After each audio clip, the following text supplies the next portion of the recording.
Hi, congratulations on your new RV. We're really excited for you. Please make sure before you're signing that you bring the following items with you. If you're a cash buyer, please make sure that you bring a cashier's check, no personal checks at time of signing, or you may bring actual cash. If you're a finance customer, please make sure that you bring proof of insurance listing your specific lien holder. If you need that information, please call us ahead of time.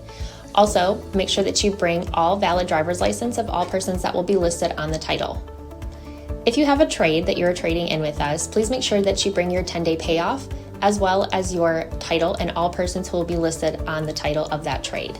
Arrive 30 minutes early before your appointment time so we can properly inspect your unit, and also make sure that you have the fridge on and running prior to arrival. If you have any questions, please feel free to give us a call at 810-686-0710. Thanks so much. Have a great day. Hello, this is Mike with TradeWinds RV Center, here to congratulate you on your purchase of your Flagstaff 832 IKSB travel trailer. I'm here to walk you around and show you how to use a few things to get the best out of your camping experience. Let's start by talking about arriving at the campsite. A couple things to take into consideration when you're parking. On your campsite, of course, your slide.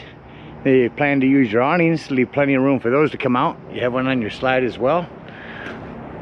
Then on your off campsite, of course, I want you to think about your slides.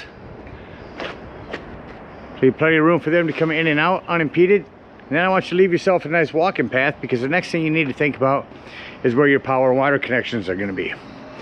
Your power cord is going to plug in the rear corner on your off camp side or your driver's side of your tow vehicle. Then your water and docking station is going to be toward the front, almost to the middle of the unit. So park accordingly so you can utilize the facilities at the campsite. Once you arrive and unhook your hitch, first thing we're going to do is level your unit. You come with this new smart jack. Simply lower or raise the unit until you're level. Do you have a night docking light should you arrive at night? And underneath here, if you lose power, is a manual override that this hand crank right there will work on, the bottom one. That'll get you up and down if you lose power. Speaking of power, check your battery posts every now and then. Make sure those haven't wiggled loose coming down the road. All right, we've got our unit level. Next thing we're going to do is stabilize it. All four corners of the unit have these power stabilizing jacks. On the campsite, you're just going to hit extend.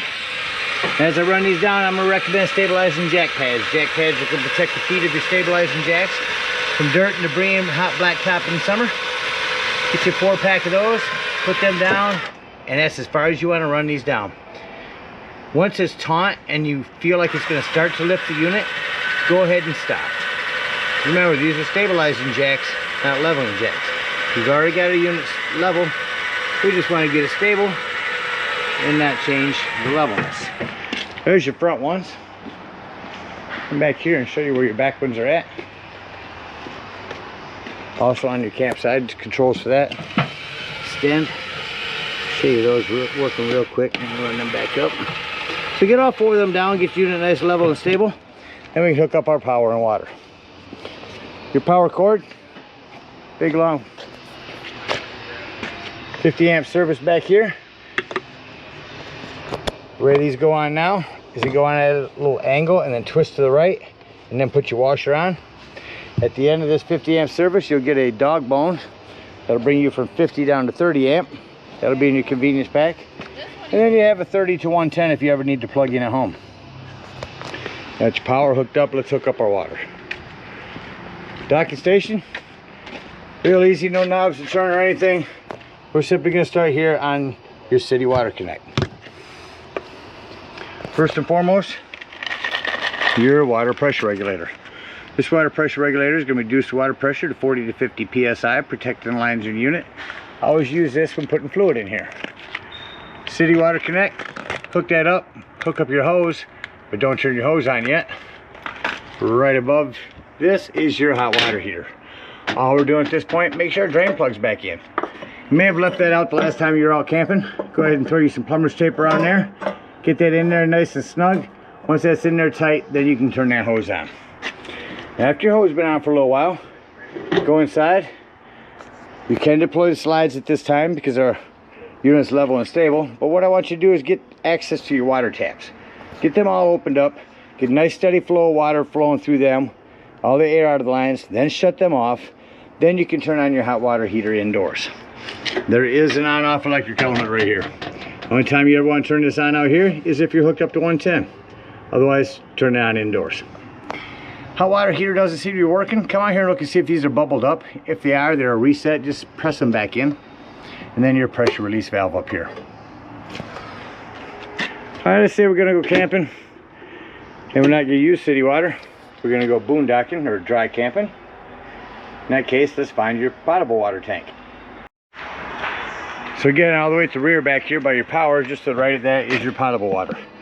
No need for a water pressure regulator here. You can just simply use a hose. Two ways to tell when it's full. One, there's an overflow valve right here, or indoors there's an indicator to read for your tanks, your black and gray tanks, and your battery. There will also be a freshwater tank. Once this is full, remove your hose, put your cap back on. And when you want to use this water is when you're going to want to turn on your water pump. Don't turn on your water pump when using city water. That's already pressurized. All right, we got our power and water hooked up. I'm going to go ahead and walk you around the rest of the outside of the unit real quick. Starting here in the back, again, your power and fresh water. Down here would be your freshwater drain. It'd be that white handle right there to pull. This is a manual override for your slide. There's a hand crank for that. Coming up here is a flue for your furnace. If you're running your furnace, steer clear of that. It will get rather warm. Low point drain for campsites. There's where you dump those. There's your black and gray tanks that will dump when leaving the campsite. Back over here in this docking station, you do have a night light for if you arrive at night. Again, hot water heater.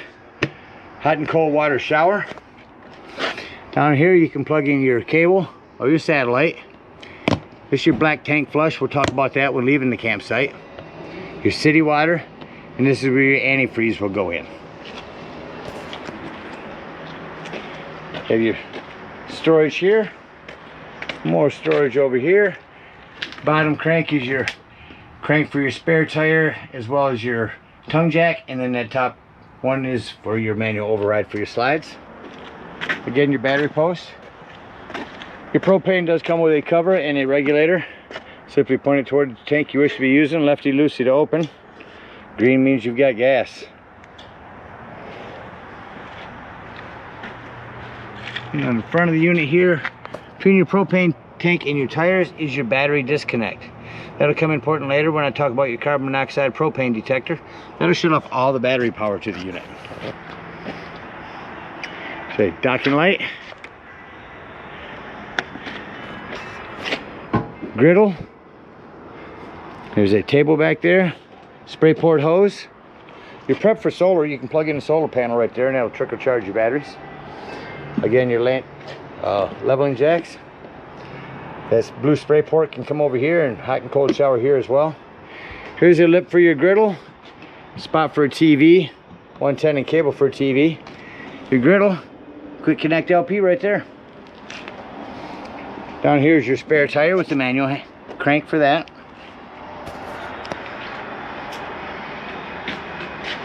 Continuing on your campsite, a couple outdoor speakers, more storage here, leveling jacks, ladder, utilize it. Go up there a couple times a year and check the seams of your roof, caulk as needed. You're also prepped for a Furion backup camera. Device you purchased from our store electronically communicates with this device, giving you a backup camera for the unit. And that about covers everything on the outside. I did fail to mention on this slide, that is a vent for your microwave. Let's go take a look inside your unit. So coming up inside your unit, first thing I always like to point out in every unit is the fire extinguisher. Make sure that you and everyone that's camping with you knows that the fire extinguisher is located at the entry doorway in case of an emergency. Starting on the floor, coming in the unit, is your access to your breaker box and fuses. Got quite the variety there. I would recommend having a handful of those with you when you go camping.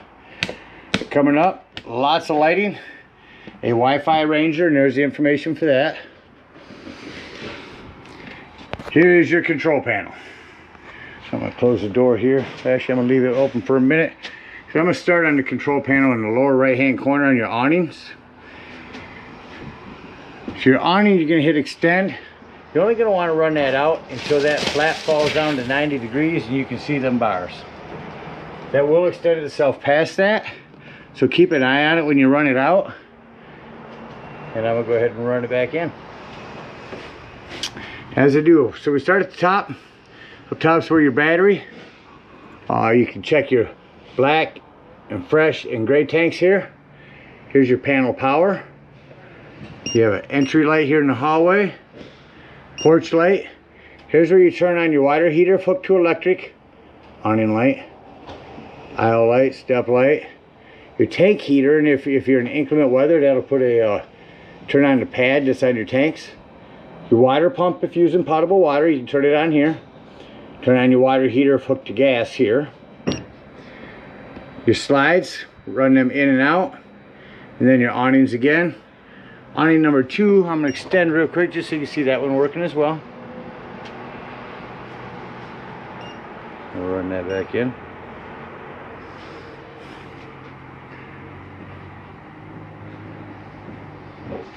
Well, it covers everything on your control panel.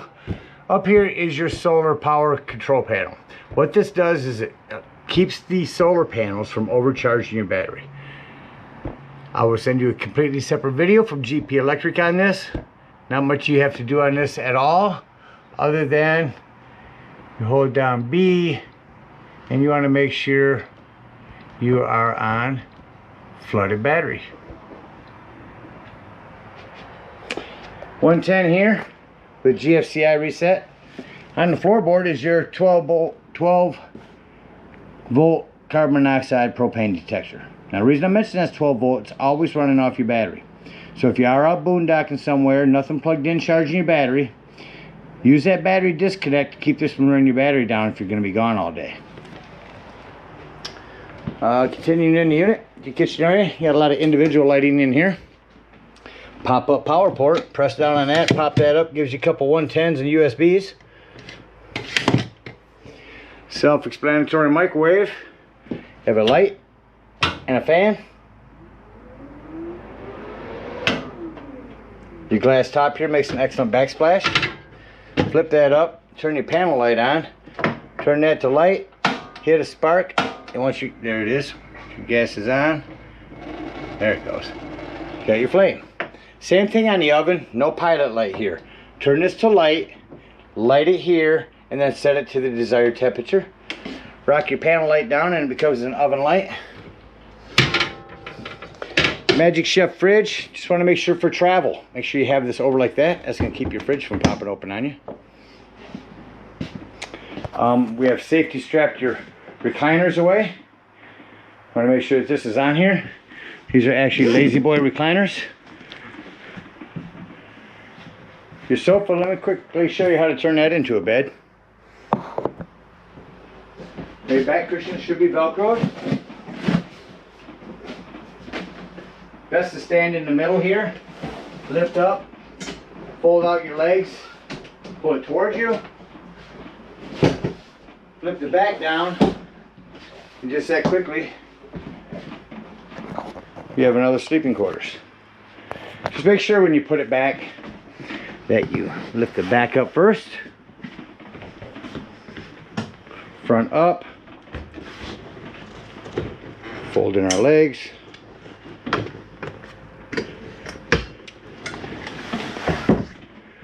put our cushions back, and just that quickly we're back to a sofa.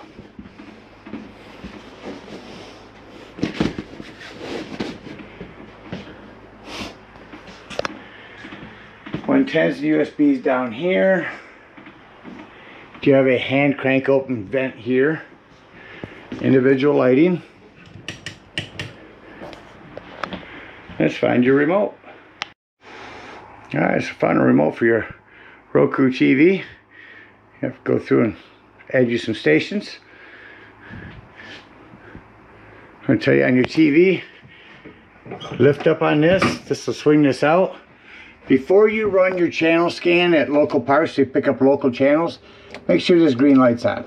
That's a digital channel enhancer that'll allow you to pick up more channels. Down below that, RV Technology sound system, AM, FM, Bluetooth, DVD, CD player. Really cool system. See if I can get anything coming out here. 3 zones. Shut it off in here. Have it up in the bedroom. Or have it outside. Or all 3. Fireplace. Not just for looks anymore. Down below that, your fireplace. Not just for looks anymore. I can make it brighter or dimmer. But the biggest thing, folks, is the heat. If it's chilly in here in the morning or evening, instead of using your gas, crank that electric heater up and it'll get it toasty in here in no time. Coming down the hallway here next to your control panel, your thermostat. We'll start by turning the air on in here. It's only 86. There's your AC kicking on. We'll shut that off. Go to off. See, that'll shut off rather quickly. And then, unfortunately, I also have to show you the heater working.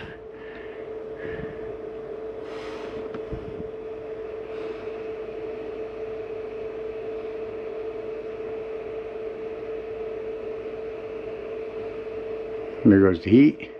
Now you'll notice when I shut the heat off, that takes a few minutes longer to shut off than the AC. Coming in the bathroom, lights, fan, power exhaust vent actually. Just touch that, that'll open it and turn it on. 110 with GFCI reset. Some doors to make sure you have snapback for travel. Your shower door, make sure that's locked. And both of these bedroom doors, make sure they are snapped back into travel position. Back into your bedroom.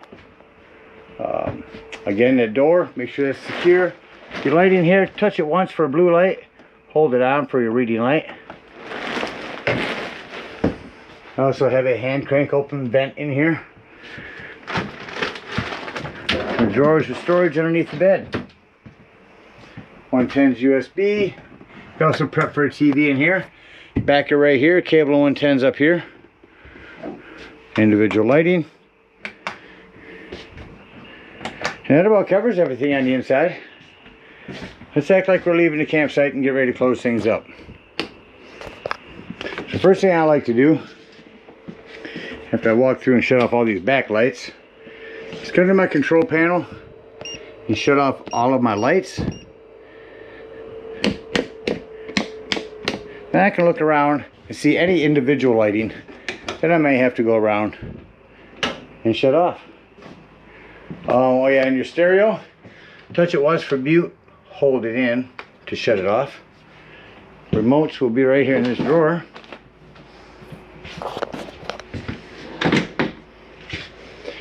Doors and drawers, make sure all doors and drawers are secure. Nothing's going to impede your slides from coming in.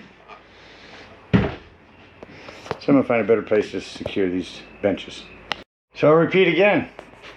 Doors and drawers, make sure all doors and drawers are closed. Nothing's going to impede your slides from coming in. Strap your chairs down, turn them sideways so your slides can come in. Come to your control panel. Start with the first one you left, slide room in. That's going to be our bedroom one over here to the, or excuse me, our entertainment center and dining room.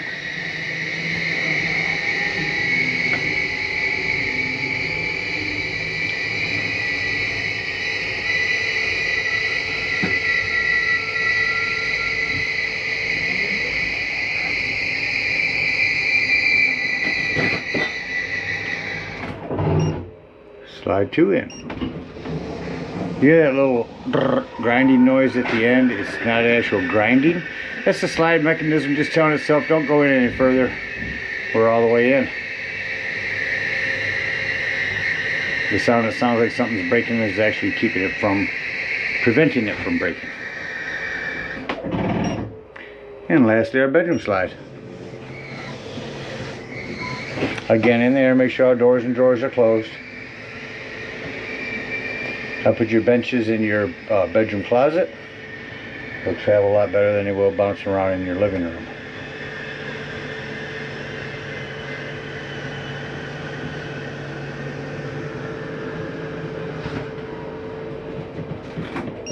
All our slides are in. Shut off our panel power. Exit the unit. I see our awning's still in a little bit. Turn our panel power back and awning retract. There we go. Alright, for these steps, you want to make sure this exterior door is all the way open. Otherwise this could catch on it when they come up. Simply lift it up, set it in. Lock and deadbolt your exterior door, lift and turn your handle. At this point, we're going to unhook our power, our water, and our cable. Once your water's been unhooked for a little while, we're going to dump some low point drains. For the campsite, we'll dump these ones. And if we're out dry camping, come back here and pull that white handle, that'll dump that freshwater tank. Hook up our hitch and head out up to our dump station. At the dump station, park accordingly. Your dump's probably about 10 to 12 feet from behind the front, yet ahead of your tires. Once you arrive, hook up your hose, and the first thing I'm going to do is pull that black handle. After it sounds like that black handle is no longer draining, or if you step inside the door and turn on your panel and look at your black tank and you see that it's empty, go ahead and take your water pressure regulator again. Hook up the hose at the dump station. With that black handle open, turn that hose on for a good 5 minutes. Wash all that nastiness out of your black tank.